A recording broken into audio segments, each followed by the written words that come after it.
It cost Commander Robert Peary 20 years of unremitting hardship and misery to reach the North Pole finally in 1909.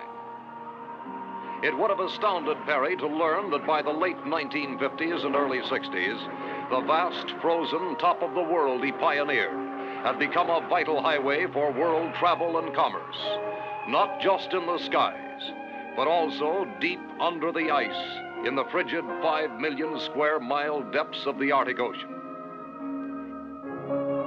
Here, great passenger and cargo carrying atomic submarines glided by the dozens back and forth across the pole until a series of mysterious undersea disasters threatened to close the Arctic route forever.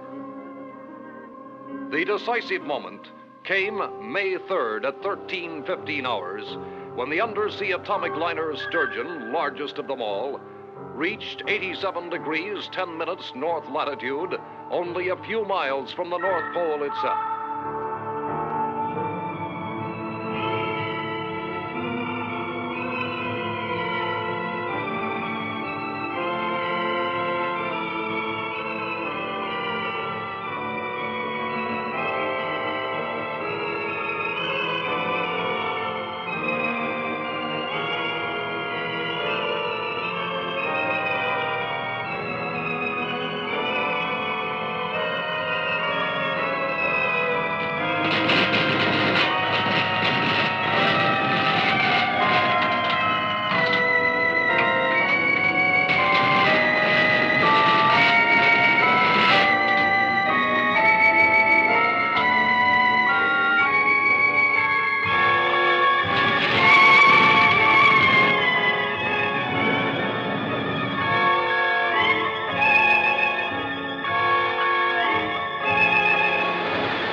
According to the official reports, the next phase of the life and death drama occurred May 10th in Washington at a hush-hush super-secret meeting of the Arctic Theater War Room.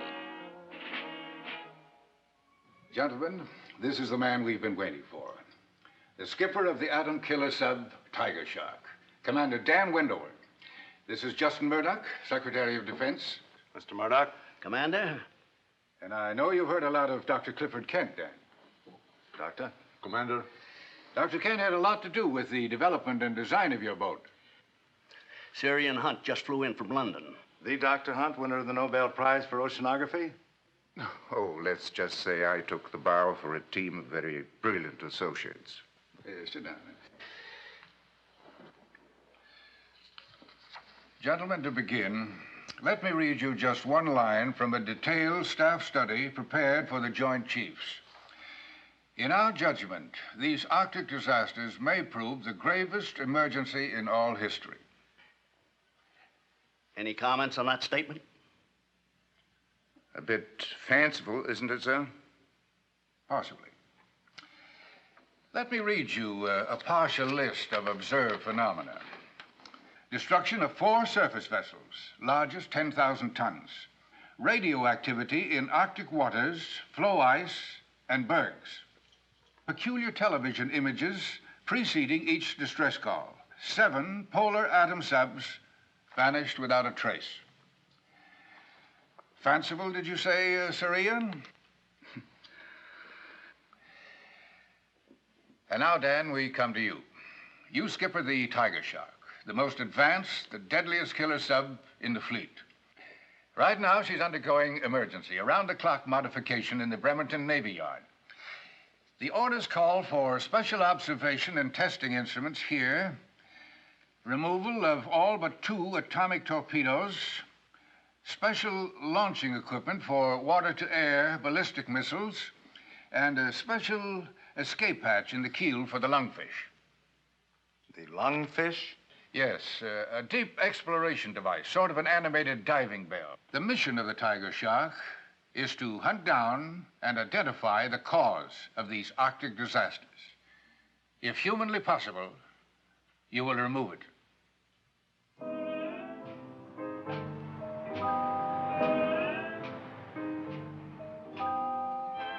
Not that I don't think Lieutenant Commander Holloway is the finest exec in the entire sub-fleet, Julie. And not that he isn't the best friend that I have. Come on, Dave. You talk too much. Now, be quiet, little mother. I feel behooved to warn you, our friend Reef is no less than the #1 howl in the entire sub-wolf pack. Nuclear-powered. And when it comes to women, well, he has got a built-in sonar detector that... Dave, you know you're exaggerating, old buddy. You know it. Yes, you are. You know, on most boats, a certain loyalty exists between the exec and his navigation and firing officer. But in the case of Lieutenant David Milburn of the Tiger Shark and myself... But she's a nice girl. I've seen you work. I think she deserves a fighting chance. Helen, I appeal to you. Dave, look at me. I'm the mother of your 3 children. Will you please take me home to them at once? There you are. Just drop in any time. Don't bother to call. Just drop in. That's my way of life.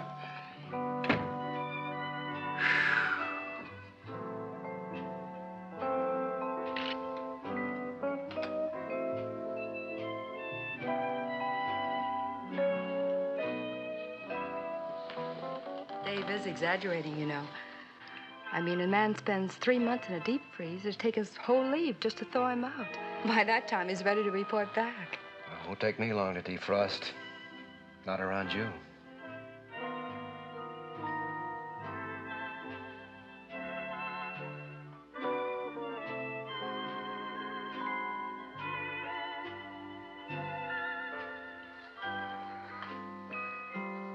What was I saying about thawing out icebergs? Yeah, you never can tell about icebergs. Only show 1/9 above water. After that kiss, I'd say that's about right. Do you feel anything? Are you kidding? No, I mean that this is just the beginning of something. That we didn't just meet accidentally. Oh, that's original. Doesn't the next chorus go something like, let's not waste one precious golden moment. Any second, there could be a knock on the door and... Well, I've seen stranger things happen. It happens all the time to heroes on television, plays, motion pictures. The hero gets his leave canceled and she spends the rest of her life wishing that she'd... Oh, honey, let's not waste one precious moment then.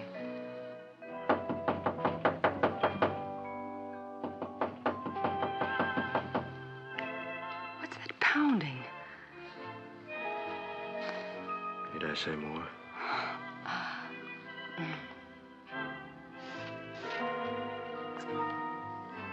Reef, look.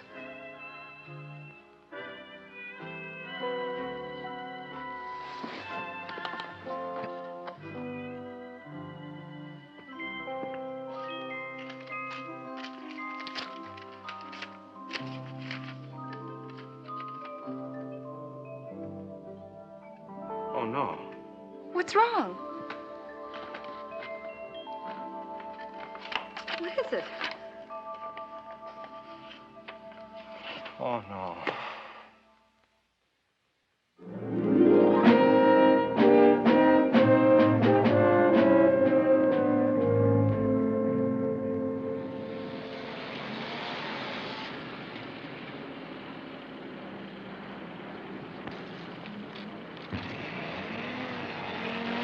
Reef!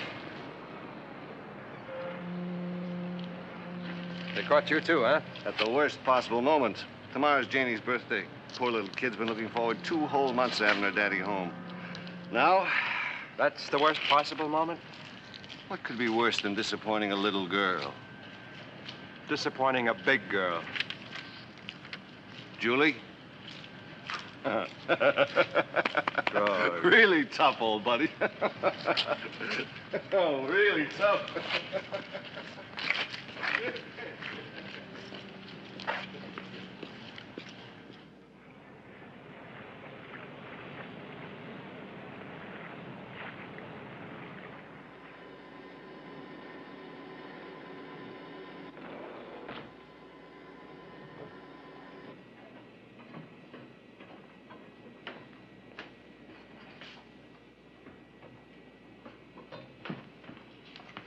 Skipper, I thought you were going to Washington. I did.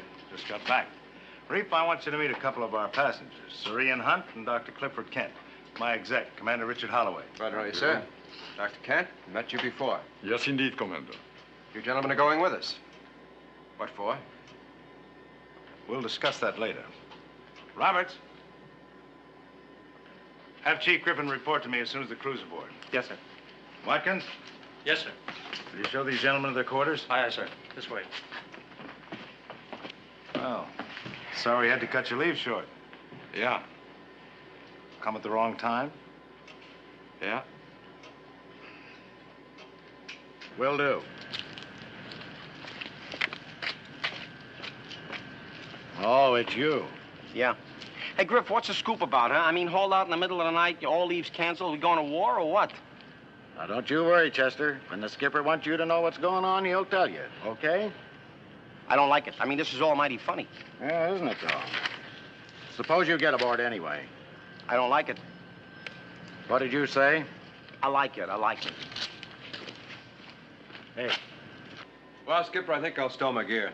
Reef, I got some bad news for you. Oh, yeah? You're gonna have to share quarters this trip. Who with? Dr. Nielsen. Dr. Nielsen? When did that happen?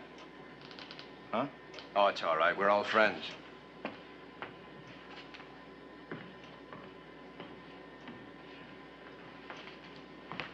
Dave, stand by to shove off as soon as Griff reports the crew aboard. Right, Skipper.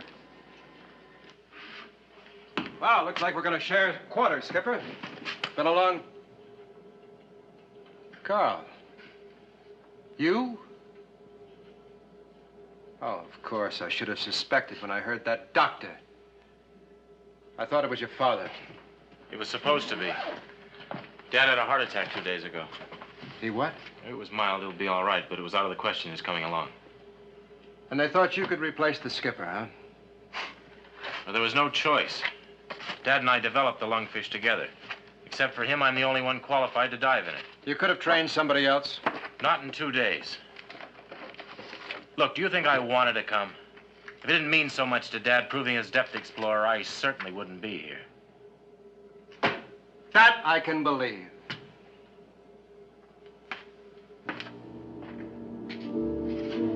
The Tiger Shark left her dock at Bremerton at 0335 hours, the morning of May 11th, on what was to prove the strangest, most fearful voyage ever made by a submarine, atomic or otherwise.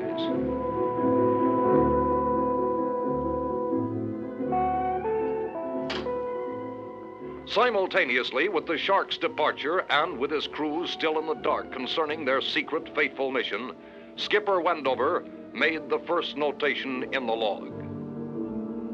The men would remain unbriefed for 2 hours until the Tiger Shark cleared Puget Sound and was headed for open sea.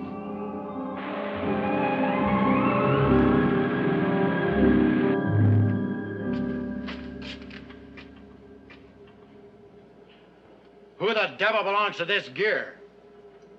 We do, Chief. Oh, you two guys, huh? And just what do you do around here? Underwater demolition. Seaman First Class Powell, and I'm Corny. Yeah, I know. So you're frogmen. Yeah, we're off tin cans. We've looked the pig boat over from fore to aft, but can't seem to find an empty locker to store our stuff in. An empty locker? In a sub? Are you kidding? This whole deal is making less and less sense to me. What are frogmen doing aboard the Tiger Shark? Following orders, like everyone else in the Navy.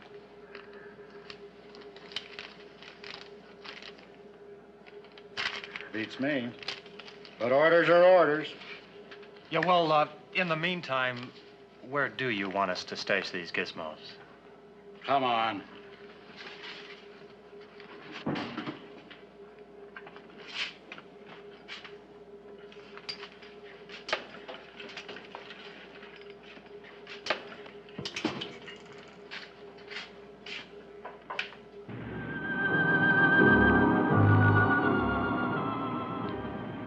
Shortly before dawn, the Tiger Shark, running submerged at better than 30 knots, had left the Sound behind and was headed for open sea.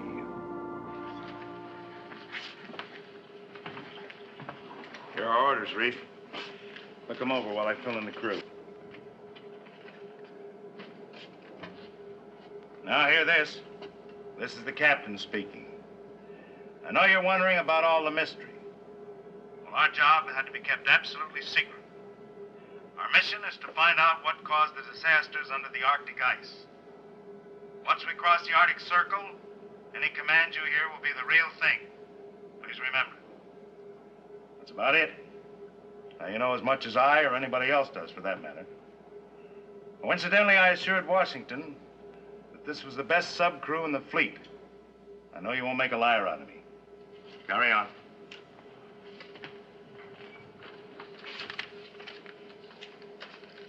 That's it.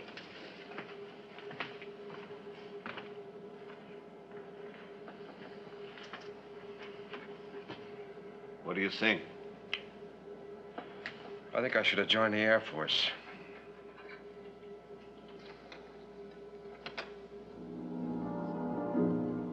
A week later, the Tiger Shark was still running due north at cruising speed. So far, the voyage was routine, uneventful. But the nearer they came to the Arctic Circle, the more the tension increased, the more tiny irritations were magnified into bitter fumes, the more the crewmen pondered their possible fate. On the morning of May 20th, the Tiger Shark crossed the Arctic Circle into the critical area.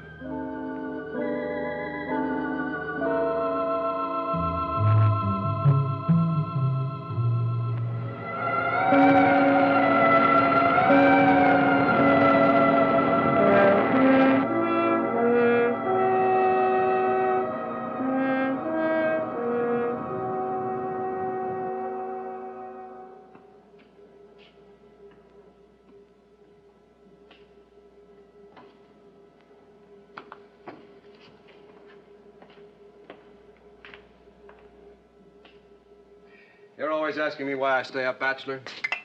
There goes one of the best reasons I can think of. Huh? Yeah. I might have a son like that. I don't get it. What goes with you two? I guess his father, Skipper Nielsen, retired before you enrolled at the academy, didn't he? I guess. One of the finest men and officers alive. A real hero in the best sense of the word. World War II. Taught engineering and design at the academy. Fought like a demon for atomic subs.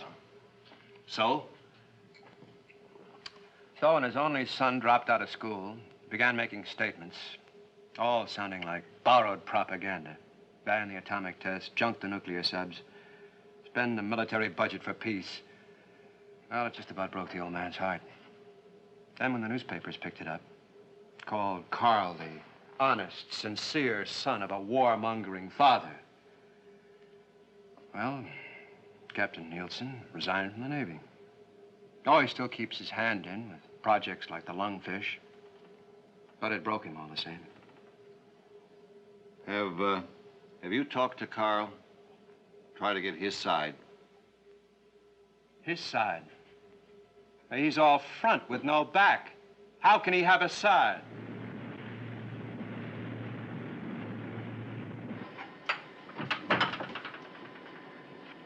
Either of you men seen Dr. Nielsen? He's in here, sir.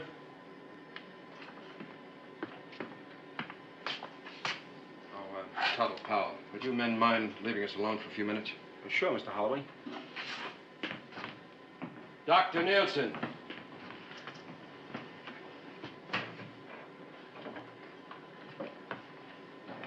What is it? You are out. This came for you. My father? Dead? No, as a matter of fact, he's a lot better. Just got out of the hospital.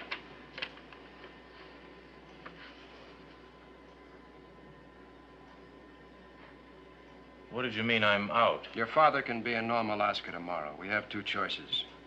We can ask them to bring him out by helicopter and take you off, or we can put the Shark back into Nome. You trade school boys are all alike, aren't you?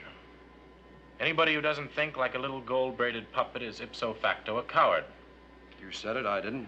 Well, wearing a uniform doesn't bestow an automatic monopoly on courage, Commander. It just so happens I'm not a coward, physical or mental. And before I'd risk my father's life. We're all risking our lives. That may be.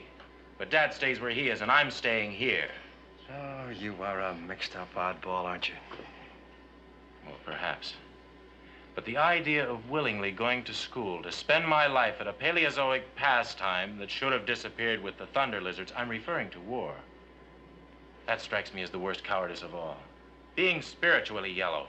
You mean nothing's worth fighting for? Peace. The dignity of man, destiny of human spirit. Now, you show me a man who says you win these fighting wars, and I'll show you an idiot. Carl, you talk like so many young men I've known. You talk well. Literately, intelligently, even brilliantly sometimes. But you're all talk. What do you do about your ideas? Your ideals? You mentioned my uniform. These are my work clothes. They represent what I'm willing to do. How hard I'm willing to work for what I believe in. I doubt your willingness for anything, except talk about what you're against. That talk darn near killed your father.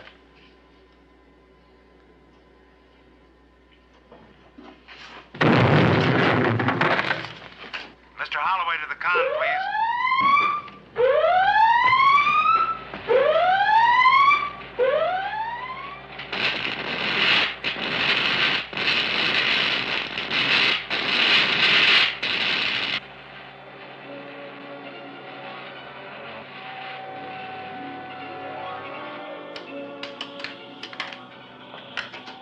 The instruments have all gone crazy. And take a look at the screen. Incredible. Absolutely incredible.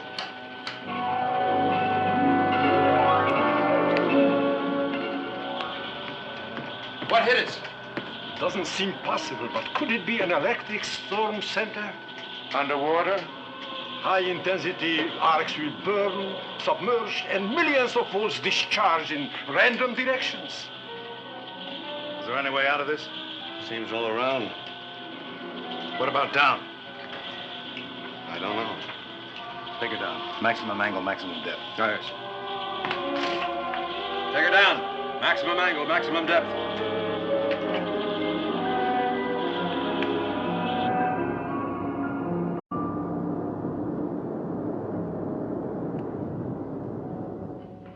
Syrian has evolved a theory. At first, I wasn't about to buy it. But we have eliminated one by one every other logical explanation. It is rather fantastic. But here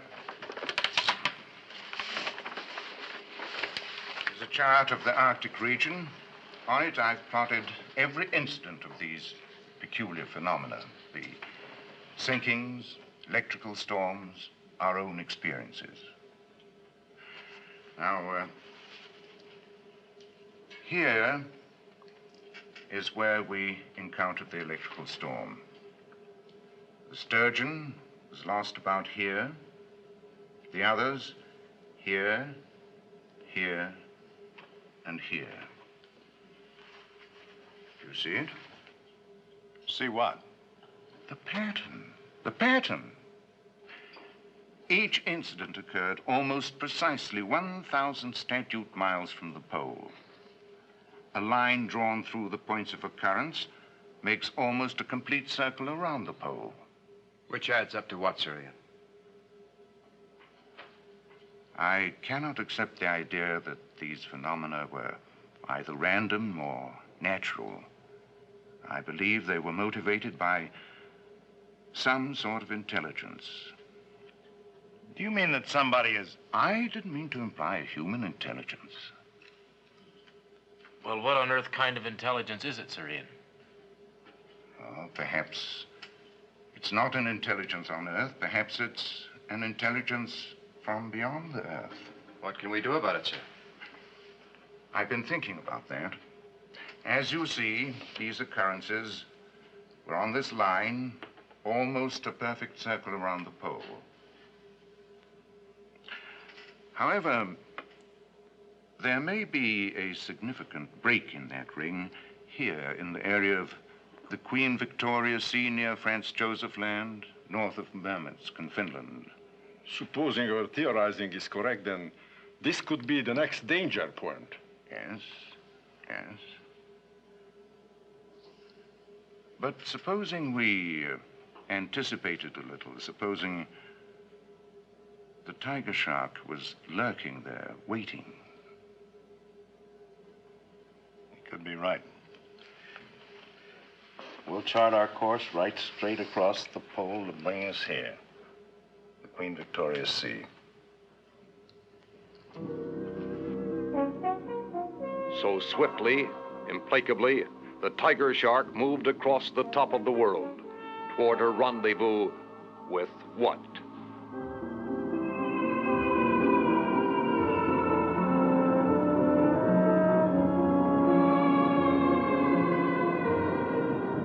We've been running due south along the 30th degree of longitude. By my reckoning, we should be about here, just short of our planned position. And that should be... just about the critical point if we're on the right track. Prepare to service flank speed. Prepare to surface. Flank speed.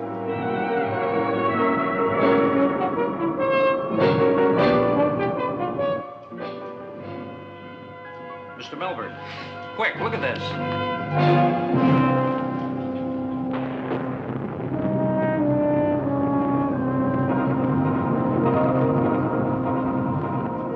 Skipper, reef!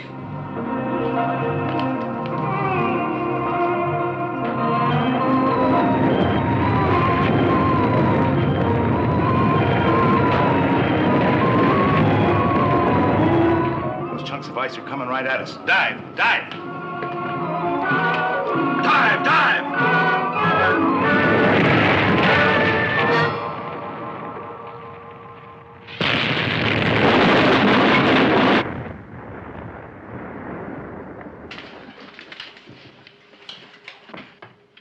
Determine extent of damage. After torpedo room, report.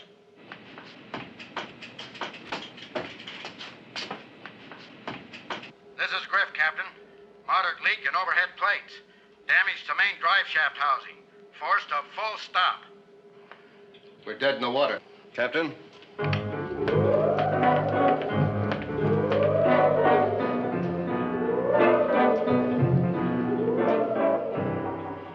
Whatever it is, it certainly can't travel. Course and speed. Speed about 22 knots. Course due north. Directly toward the pole. Are you two flounders about set? We're ready. Now try and remember you're not going out to rehearse a water ballet. We need a damage report. I never should have volunteered. If I had enough sense, I would have... Hey, look out for the sharks, huh?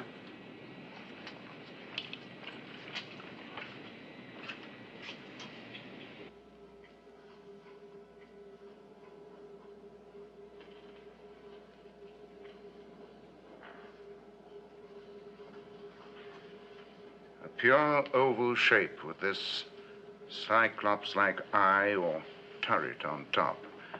I'd estimate its diameter at, 300 feet. No discernible orifices. The eye of Cyclops. What did you say, Sir Ian? Just musing about our one-eyed adversary and the Homer legend. The Cyclops were the sons of heaven who forged the thunderbolts thrown by Zeus. Our own Cyclops throws quite a thunderbolt itself.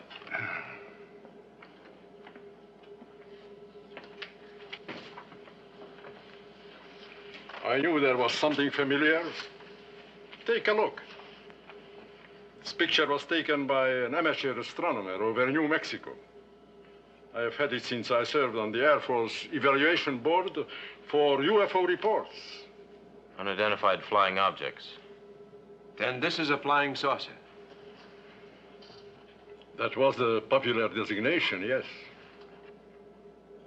Weren't all the sightings in the sky, not underwater? This would explain why there were never any reports of landings. It's quite possible that whoever or whatever inhabits this craft is not a land creature at all, but some form of marine life. That would make our little green men actually little green fish. Undersea flying saucers.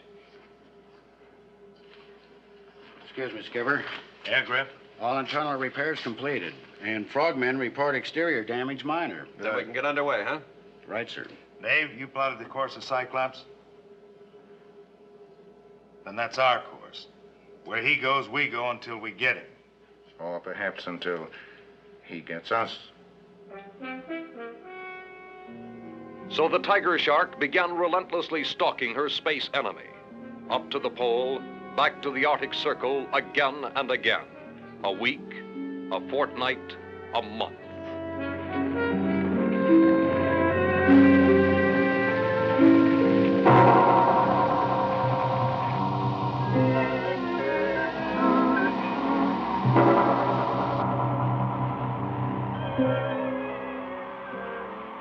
Never a glimpse of their enemy, but there were reports. New disasters, new ships and lives lost.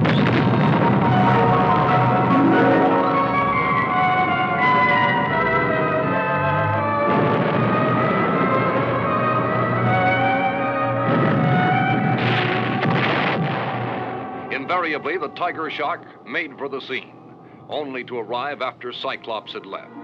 For all its desperation, the pursuit seemed fruitless. And then on July 3rd, Dr. Kent and Sir Ian held an urgent discussion with Reef and the skipper. Why does Cyclops invariably return to the pole between attacks? Never two in succession. Always away and back, away and back. We've asked ourselves that over and over 1,000 times. But answers are what we need, not more questions. We think now we have them. We took for granted his source of energy was nuclear. But suppose it isn't at all. What if it is magnetic? Yes. Yes. We harness energy on a small scale by cutting magnetic lines of force. Supposing Cyclops does it on a super scale. The North Pole is the positive end of the biggest magnet of all, the Earth itself. What you're getting at is that you think our saucer friend must return to the pole regularly to recharge his batteries. That may be oversimplifying it. But, Now, our present tactics are useless. But suppose we place ourselves between Cyclops and the pole. In such a way as to prevent him returning to the pole to, as you put it, recharge his batteries. If we are lucky enough to catch him with his power depleted. Then we polish him off with an atomic fish. We wait till the next report of trouble, and then we lie in wait for him, right in his path, and bushwhack him. Bushwhack? Yes, it's an American tactical expression. So, a change of tactics. Now, the tiger shark cruised almost over the North Pole, waiting for the radio report that would put the plan into effect. On July 13th, at 1600 hours, it came. We got it, Reef. Cyclops? Sounds like a distress signal from a small freighter between Ellesmere Island and Greenland. One Mayday, then nothing. Where's the skipper? Already in the con.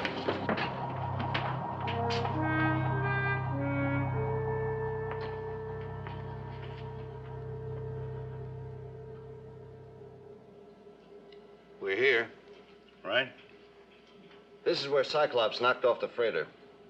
This is the way he has to head for home, the pole. Here we are, right in his path. Sonar and TV scan the bottom. Find a good place to hide and lie in wait for him. Maybe a cave or a valley. Break for silent running. As soon as we're on the bottom, secure everything that hums or buzzes. I want absolute silence. Very well. Break for silent running.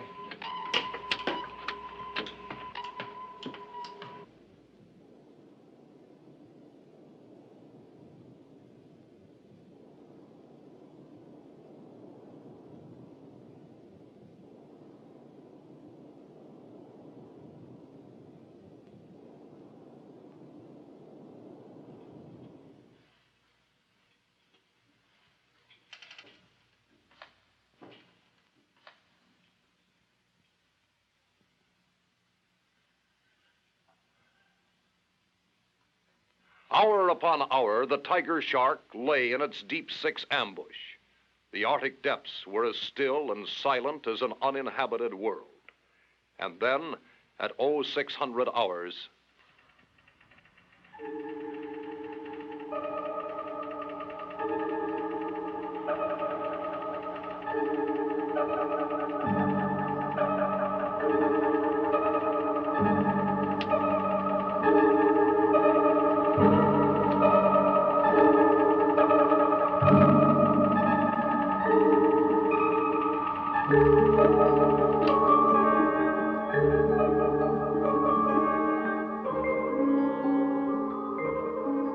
Skipper, Dr. Kent. What is it? That's him. Has to be. Range 22 miles. Speed, I give it 14 knots. His radiation level is very low. That would confirm our theory about having to return to the pole. Better be correct. Give me a setup on the TDC, range about 7 miles.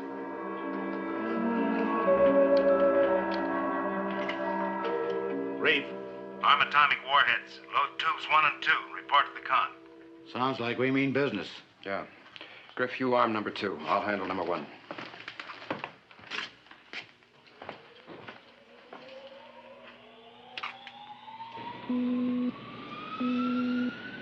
Load 1 and 2. Open outer doors. Stand by for action.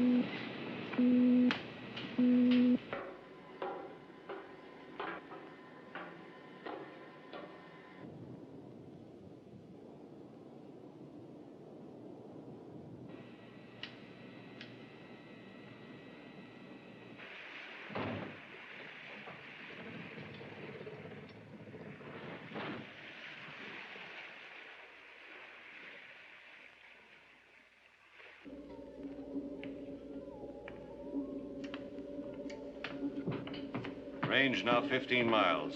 You sure it's Cyclops? Take a look.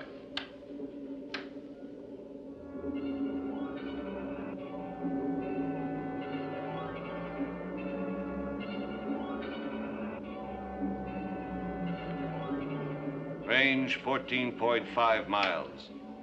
Griff to skipper. Tubes 1 and 2 loaded. Outer doors open, ready to fire.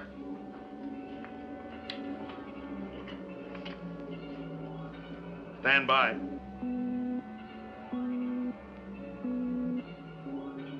Range 8 miles.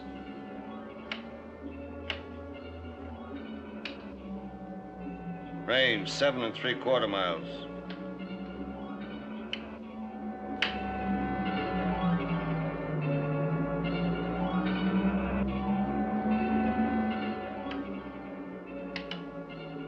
Zero, minus 10.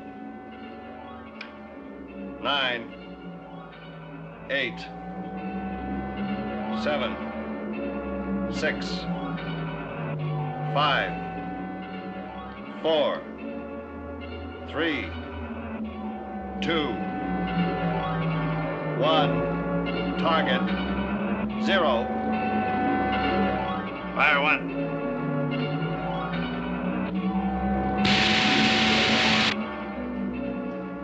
Number 1 fired. Fire 2.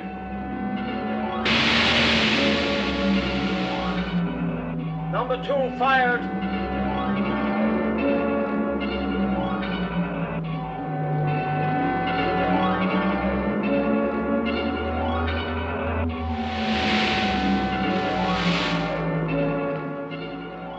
How are they running? Hot, straight, and normal. Number 1 missed. How could it? We're dead on the target with a homing fish.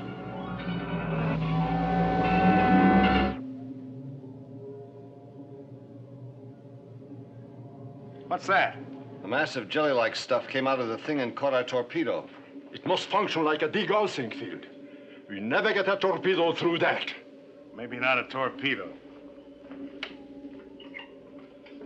Blow all main ballast tanks. Reactor room stand by. As soon as we're off the bottom, I want all ahead flank. What course, Skipper? Right at our one-eyed friend.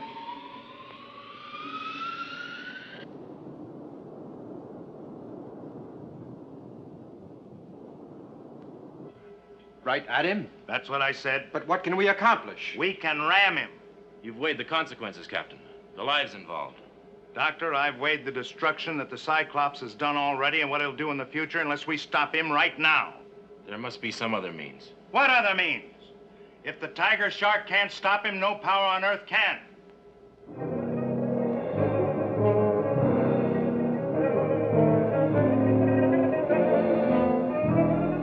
Now brace yourselves. Sound the collision alarm.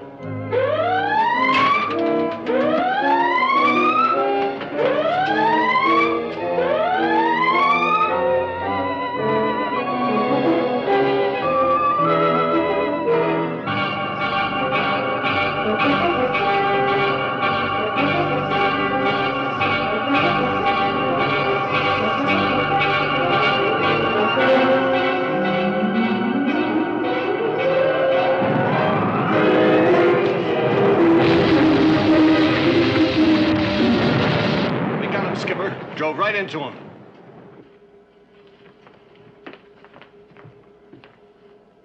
Look at that. Speared him like a fish. We did it, boys. Dove right through the saucer's side. Reactor room, give me all reverse, full.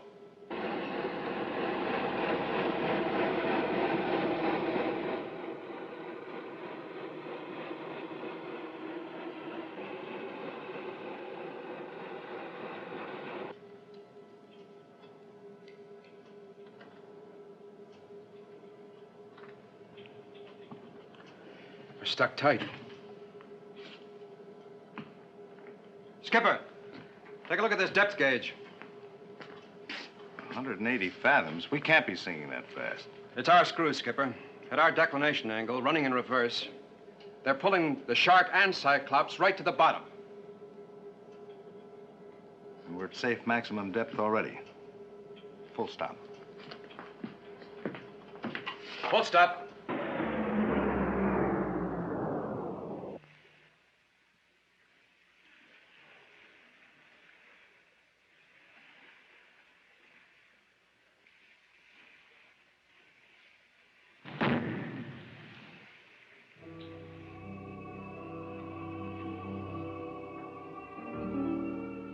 Hours later, the two Titanic craft were still locked together in an apparent death grip. On the bottom of the Arctic Ocean, nearly 1,200 feet below the surface.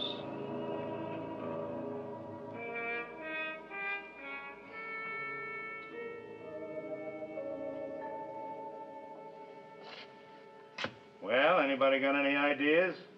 Anything's better than lying here. Suppose there's some kind of atmosphere inside the Cyclops. What do you mean? Well, maybe we could get inside the saucer. We could use our torches to cut the shark loose. That's all very well, young man. How would one go about getting inside Cyclops? Well, through the eye, using the depth explorer. Yes. The Explorer was built to operate at even greater depths. Yeah, but suppose there isn't any atmosphere inside the saucer. Well, then the idea's no good, but we're no worse off than we are now. You gotta let us try, Skipper. Us? Reef and I could take the Explorer down, clamp it onto the eye. No. You can't, but I can. I can deliver you to the eye. Then you... A little out of your line, isn't it? Why don't you stay aboard and make a speech? Maybe you could get them to ban flying saucers. Listen, Holloway. However our ideas disagree, I've said before, I'm not a coward. And it happens you have no choice. Either I take you down there in the lungfish or you don't get them. I'd sooner swim. That's enough, both of you. Very well, sir. No use making the odds any longer than they are. So happens that Dr. Nielsen's right. Get the Explorer in the airlock and prepare for launching. You better take Carney and Powell with you. Frogmen? That's right. Their underwater experience might make them invaluable. You'll need sidearms. Sidearms? The saucer's dead. You hope. You better get ready.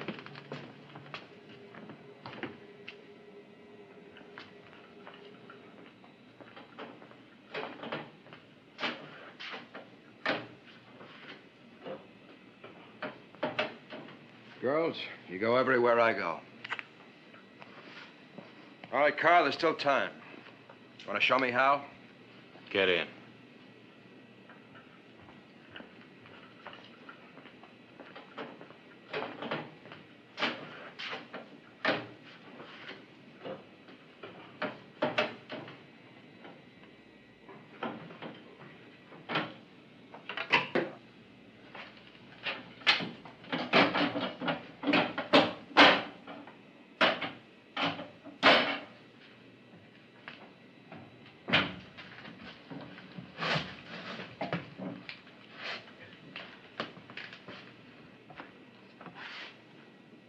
Ready to open airlock door, Captain. Go ahead, Griff.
What now? What do you say, Doctor? Shall we take a chance? That's what we came for. Well, you all stay here. I'm going to take a look inside. Not alone, you're not.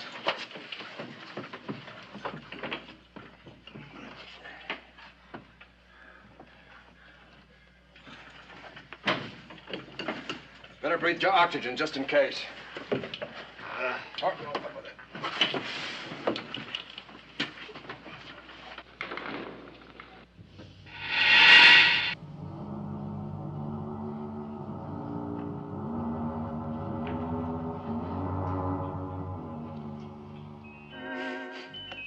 Air. Pure air. Under pressure. That's relieving. Well, we won't need these tanks. Good luck, man. All right. Let's go.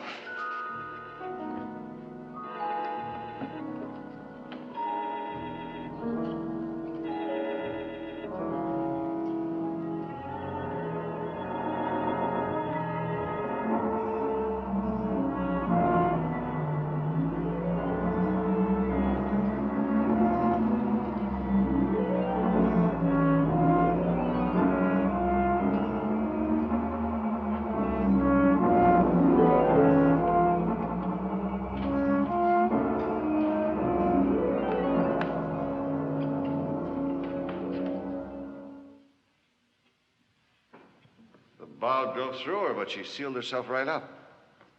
Yeah. That's our problem. The saw teeth of the ram are caught in the break. Now, if we can cut it away, the shark can pull herself loose. I think you're right. Powell, go back to Dr. Nielsen. Tell him to report to the skipper. All right, let's get to work.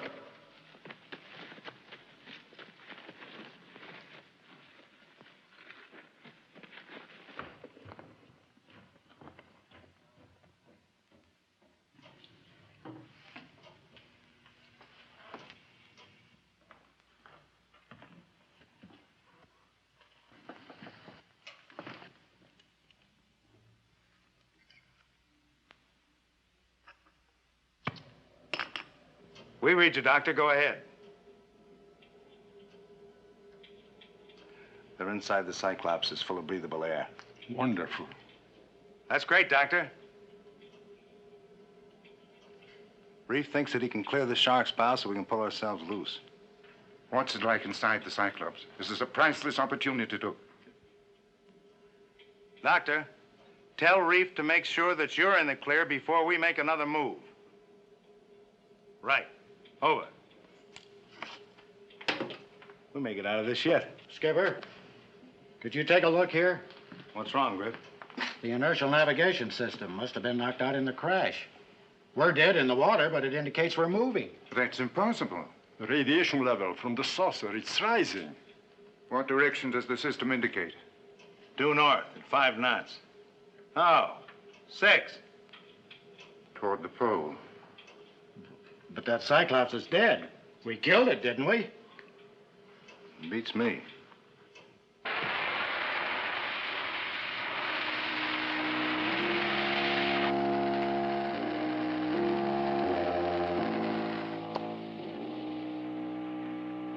Dave.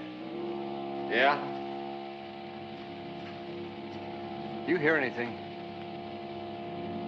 I don't hear anything. You've been down here too long. You better go topside and rest. Strange you don't hear it.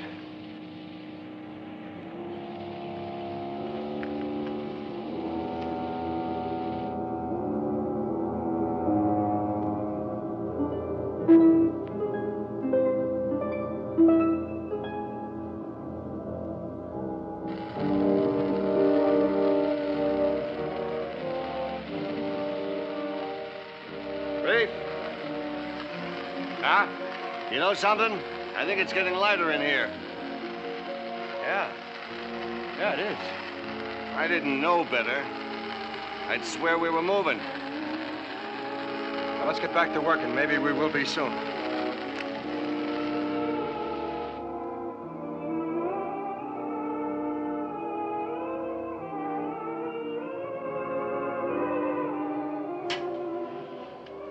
I'm getting an impression of movement, Captain. Is that possible? We get the same reaction up here. Now they're feeling it down below.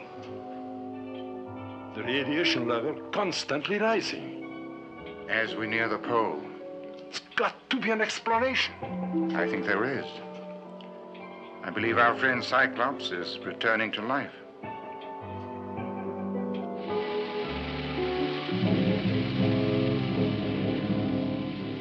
Commander Holloway, listen.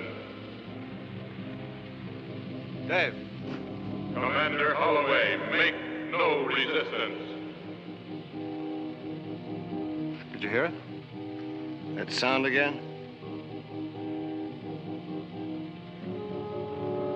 This time there was a voice. It called my name. Look, why don't you go topside? You will see that avails nothing.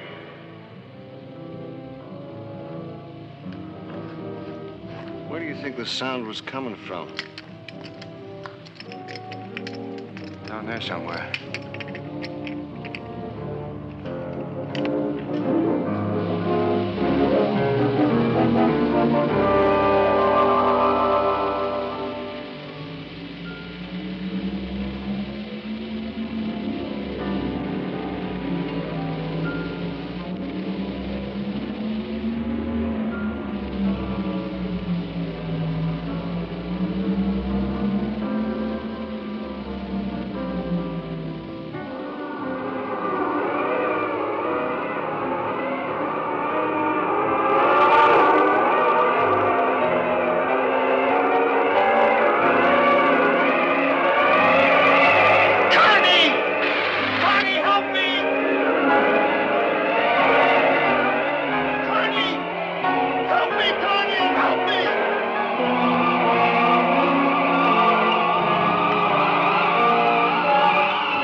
Remove your weapons, Commander, and come here alone.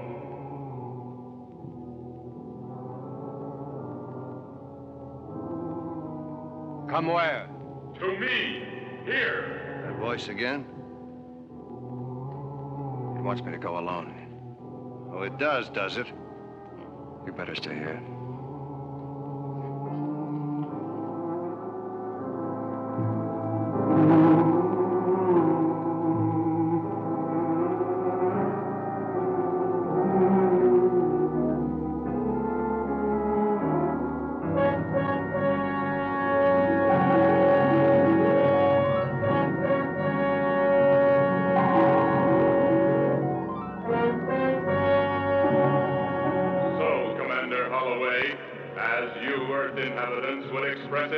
We meet face to face. That's a face? Point of view is everything. To us, your form of life is ugly, as we appear to you. Tell me something. Why is it that I can hear you and the others can't? You do not hear me. Our individual brain frequencies are now attuned, and we exchange wave thoughts. You mean extrasensory perception? Whatever your Earth term may be, the principle is ancient and very simple. It is not necessary for you to speak. Your thought response will suffice. My mission is to study various solar systems and planets. Select the most suitable for colonization. For horrors like yourself? Of course.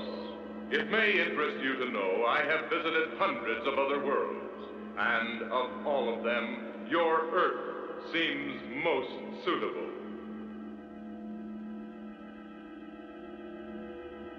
Swell.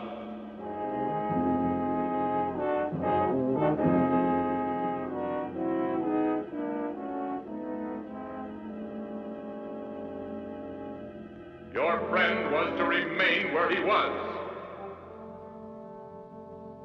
He did. I am afraid not. Dave, what's going on in here, lad? What? Stand away from him, Commander. You watch your back. So this is your headquarters. Well, you've sunk your last ship, you...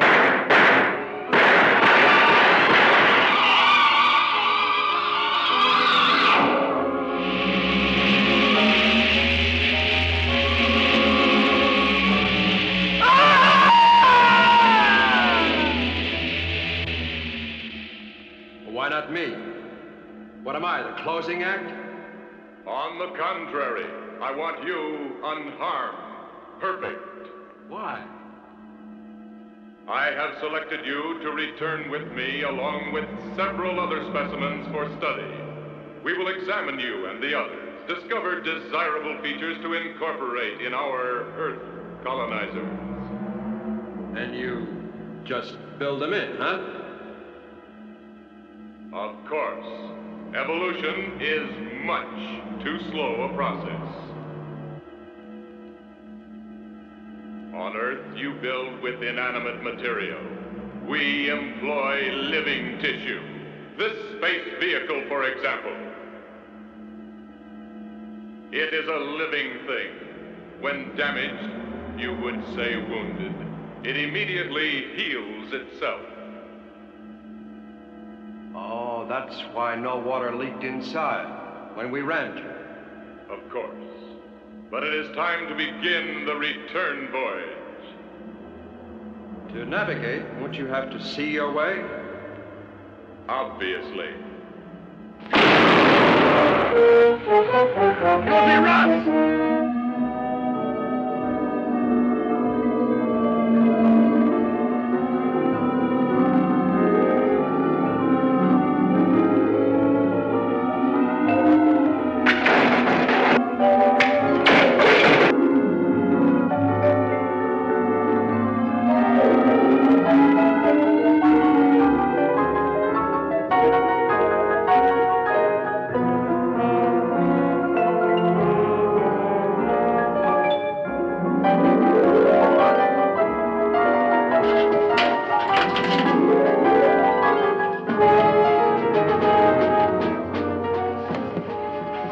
shark, right now. What about Dave and the others? Fortunes of war.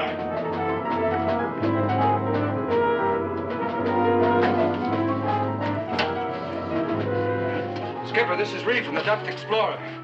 Pull loose. Right, Reef. Reactor room, get me all back. Emergency.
What about this?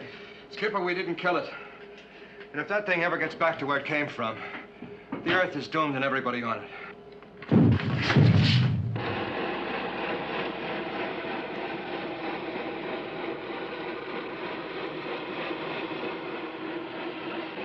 We've pulled loose, Captain. We're free.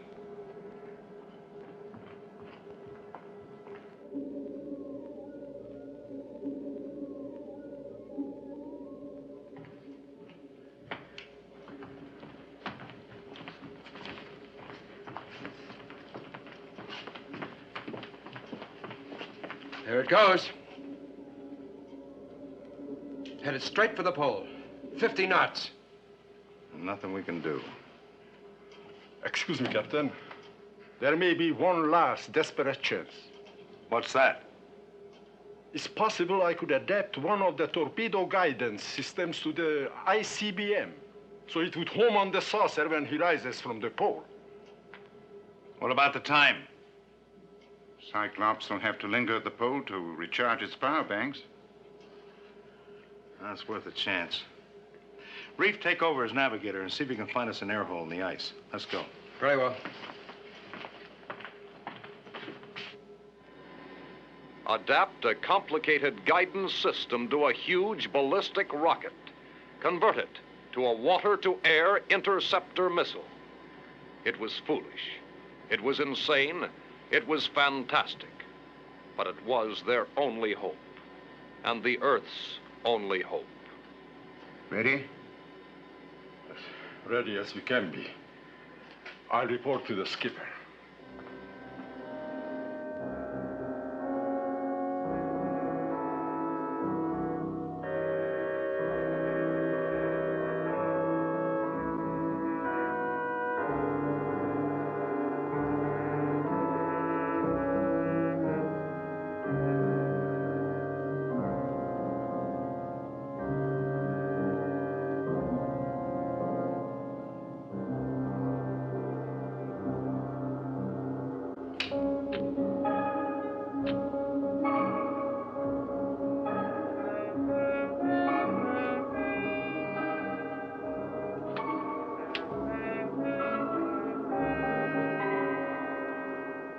Skipper,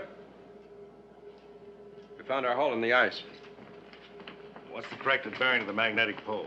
357 degrees.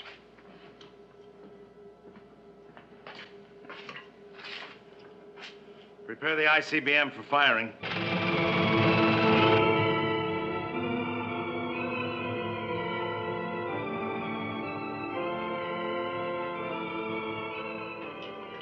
Well, that's about all we can do until our space friend decides to blast off.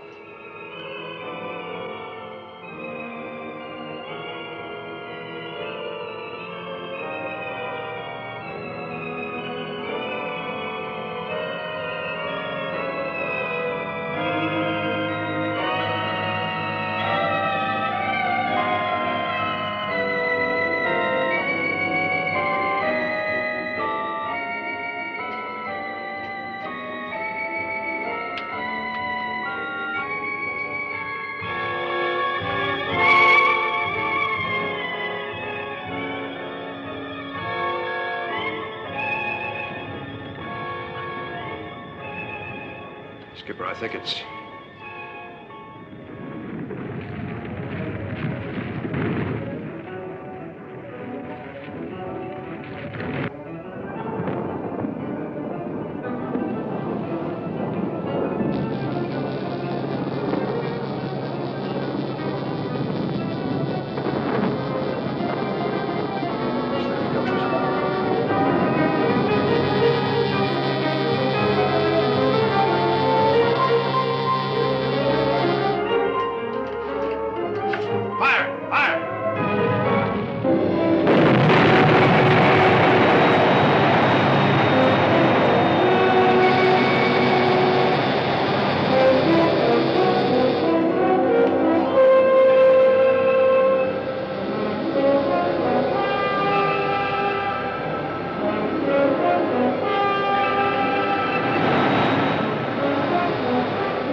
Attention, all hands.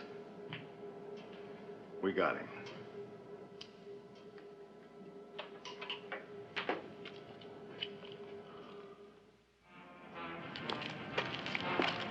Cigarette? Oh, they're so remote, the stars. Cold, beautiful. Now I wonder. Yeah? Which is the one? The one we have to worry about. Well, we have enough ills here to worry about, but maybe, just maybe, when their ship doesn't return, they'll decide not to come here after all. But if they do? I don't know. No, I wouldn't worry. Not when we have boats like the Tiger Shark, men like you, Skipper, Dave, Surrey and Kent, and my father. And his egghead son will give him a rough reception, won't we? You know, I think I lost my little black book on that lousy thing.